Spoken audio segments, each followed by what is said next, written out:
दर्शकवृन्दहरू नमस्कार, तपाईहरुलाई हार्दिक स्वागत छ नेपाली न्युज 24 युट्युब च्यानलमा।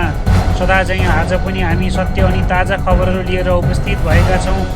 अहिलेसम्म हाम्रो च्यानललाई सब्स्क्राइब गर्नुभएको छैन भने कृपया सब्स्क्राइब गर्नुहोला र साथमा रहेको बेल आइकन बटन थिची अलमा क्लिक गर्न नबिर्सिनुहोला।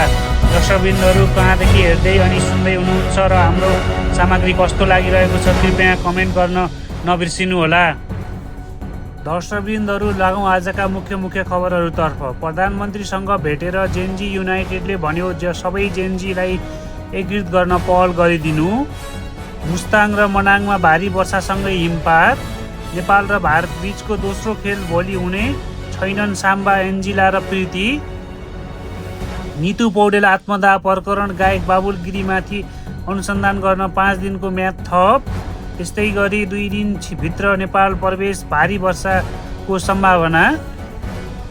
जेनजी युनाइटेड फर चेन्ज नामक युवाहरूको समूहले विभिन्न समूहमा विभाजित जेनजी अभियानलाई एकताबद्ध गर्न सरकारले अभिभावकको भूमिका खेल्नुपर्ने माग गरेको छ।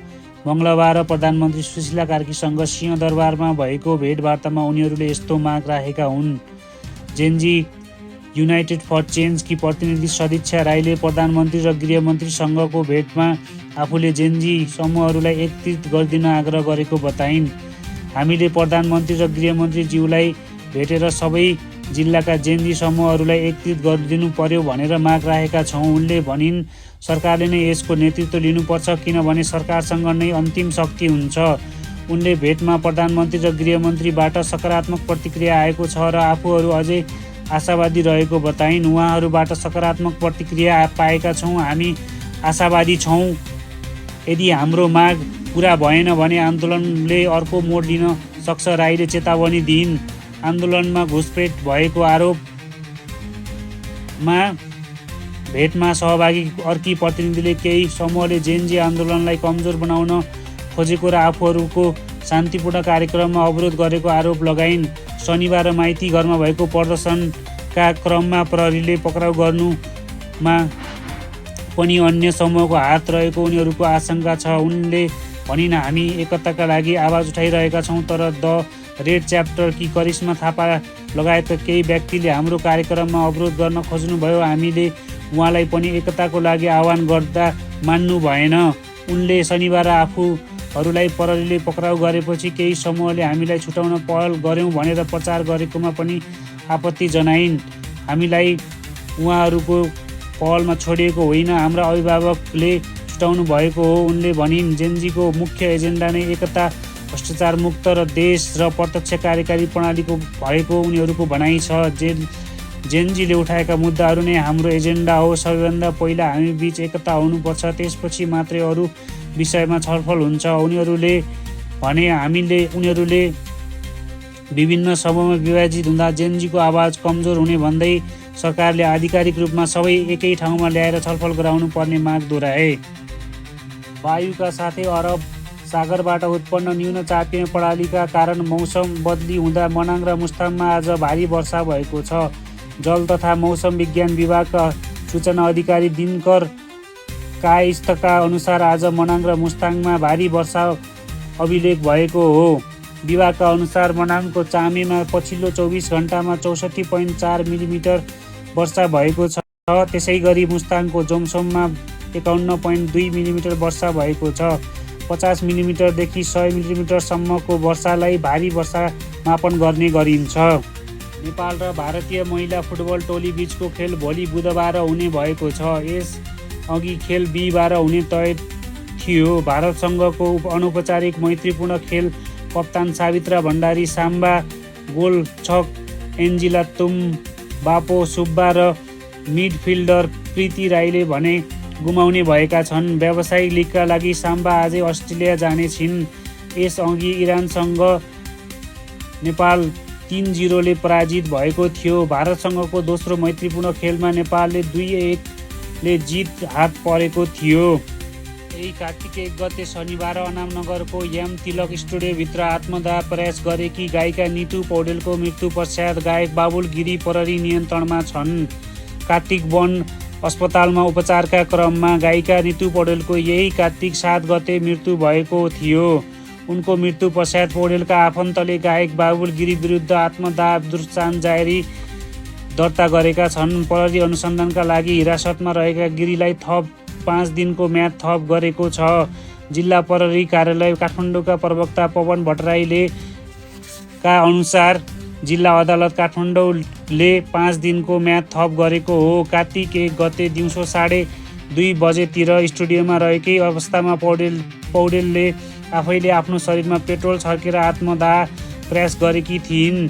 पेट्रोल छर्किएर आत्मदाह प्रयास गरेकी उनको अवस्था गम्भीर रहेको थियो। कार्तिक वन अस्पतालमा उपचाररत रहेकी नितु पौडेलको 55% शरीरको भाग जलेको थियो। घटनामा गिरी पनि घाइते भएका थिए। उनको हात खुट्टामा सामान्य जलेको थियो। साङ्गीतिक क्षेत्रमा नितु र बाबुल निकट मानिन्थे। 7 वर्षदेखि प्रेम सम्बन्धमा रहेका उनीहरू बीचको विवाद भएकै कारण नितुले आत्महत्या गरेको मृतकका परिवारले बताएका छन्। प्रहरीमा दर्ता भएको जाहेरीमा बाबुल गिरीले नितुलाई विवाहको प्रलोभन दिएर शोषण गरेको र विवाह गर्न नमानी धोका दिएको बताएका छन्।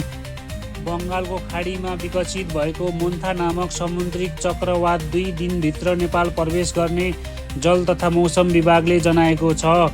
हाल भारतको विशाखापट्टनममा क्षेत्रमा रहेको मोन्था चक्रवात क्रमशः भारतको भूभाग हुँदै नेपालतिर प्रवेश गर्ने क्रममा रहेको जल तथा मौसम विभागका बाढी पूर्वानुमान शाखा प्रमुख विनोद पराजुलीले जानकारी दिए। यो प्रणालीले समुद्री क्षेत्रबाट ठुलो मात्रामा जल वाष्प बोकेर ल्याएकोले नेपालको विशेष गरी कोशी र मध्य प्रदेशमा भारी वर्षा हुने सम्भावना रहेको उनले बताए। यसको प्रभाव बागमती प्रदेश र कोशी प्रदेशका हिमाली क्षेत्रमा पनि फैलन सक्ने सम्भावना रहेको उनको भनाइ छ। उनका अनुसार चक्रवातको प्रभाव बिहिबार कार्तिक 13 गते दिउँसोदेखि 15 गते शनिबार दिउँसोसम्म रहने पूर्वानुमान छ। उक्त अवधिमा हिमाली क्षेत्रमा भारी हिमपात सम्भावना रहेको पनि उनले जानकारी दिए। उनले भने बङ्गालको खाडीमा मोन्था नामक गरेको सामुद्रिक चक्रवात विकास भएको छ। त्यो चाहिँ बिस्तारै भारतको भूभागमा प्रवेश गरेको छ।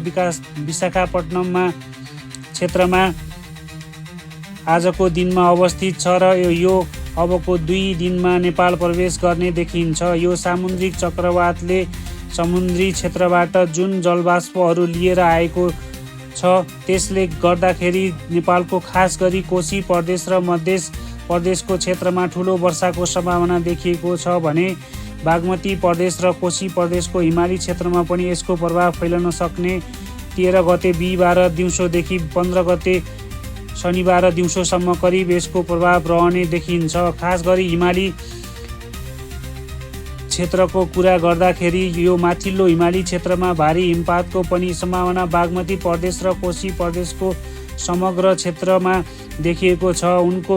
उनले हाल ठुला नदीहरूको बहाव सामान्य अवस्थामा भए पनि चक्रवातका कारण नदीका जलसतह उल्लेख्य रूपमा बढ्ने सम्भावना रहेको बताए।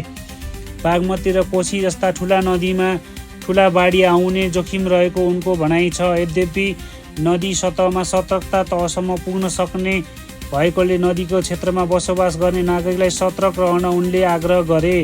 उनले मधेस र कोशी प्रदेशका पहाडी तथा चुरे क्षेत्र भएर बग्ने ससाना खोला नालामा पनि भने तीव्र बहावको सम्भावना रहेको बताए। 13 गते रातिदेखि 15 गतेसम्म उच्च सतर्कता अपनाउन उनले आग्रह गरे। उनले भने अब ठुला नदीहरूमा बहावको अवस्था हाल सामान्य अवस्थामा रहेको धेरै तल रहेको कारणले गर्दाखेरि यो करिब 24 र 25 घण्टासम्म सक्रिय रहन सक्ने प्रणालीले ठुलो बाढीको अवस्था बागमती कोशी जस्ता ठुला नदीहरूमा पार्ने देखिँदैन। तर जल सतह उल्लेख्य बढ्ने सम्भावना छ। त्यसकारण सतर्कता तह आसपाससम्म पनि पुग्न सक्छ। नदी तटीय क्षेत्रमा सामान्य अवस्था भएको नदीहरूमा ठुलो बहाव आउँदाखेरि खतरा तहको बहाव नआए तापनि त्यसले जोखिम निम्त्याउने भयो। त्यसकारण सतर्कताको अपिल गर्दै हामीले प्रेस रिलिज पनि गर्दैछौँ। सँगै ससाना खोलाहरू जति पनि छन् खास गरी मध्य प्रदेश र कोशी प्रदेशको त्यसमा पनि पहाडी र चुरेको क्षेत्रमा भएर बहने ससाना खोला नालाहरूमा आकस्मिक बहाव तीव्र बहावको सम्भावना देखिएको छ। जल तथा मौसम विभागका प्रवक्ता विभूति पोखरेलले मङ्गलबार हिमाली तथा उच्च पहाडी क्षेत्रमा हिमपातको सम्भावना रहेको जानकारी दिइन्। हिमपातको कारण पर्वतारोहण तथा दैनिक जनजीवनमा पनि असर गर्ने उनको भनाइ छ। उनले पश्चिमी वायु साथै अरब सागरमा बनेको न्यूनचापीय प्रणालीको प्रभावले गर्दा मङ्गलबारको बदली देखिएको बताइन्। बुधबारदेखि बिस्तारै त्यो सुधार हुँदै आउने उनको भनाइ छ। बिहिबारबाट भने फेरि चक्रवात मोन्था सक्रिय हुने भएकोले नेपालको मौसम प्रभावित हुने उनले जानकारी दिए।